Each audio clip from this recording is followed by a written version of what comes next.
Le feu vert de l'Assemblée nationale a été donné au gouvernement pour la création des zones économiques spéciales d'Igné, de Yo-Olombo et de Wesso.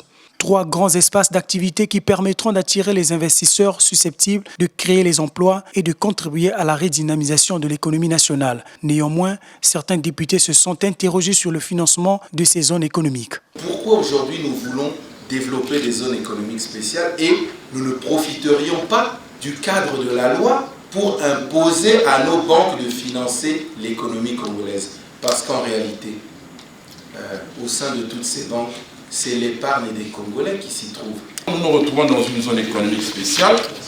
Déjà, si on prend l'exemple de celle de Pointe-Noire, ce sont des parcelles de terrain, ce sont des zones assez bien délimitées et qui vont coûter très cher à l'État parce qu'il s'agira quelque part de dédommager ceux-là qui sont propriétaires aujourd'hui de ces espaces.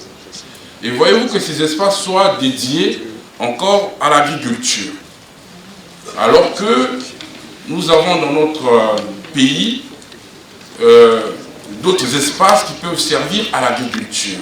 La création de ces zones économiques spéciales qui appellent à la mobilisation d'importantes ressources financières dépend du développement des infrastructures et surtout de la disponibilité de l'énergie électrique de qualité. Quand on parle ici de développement de l'agriculture ou le développement des activités forestières, il s'agit des plantations industrielles pour permettre à ceux qui veulent développer une espèce de culture industrielle qui a un intérêt économique et on peut exporter le produit. On peut initier une loi, mais qui concerne le financement de l'économie de manière générale. Ça ne peut pas être semence pour les zones économiques spéciales. Après l'adoption de la création de ces 3 zones économiques spéciales, les députés ont aussi approuvé la loi portant création de l'autorité de régulation de ces mêmes zones.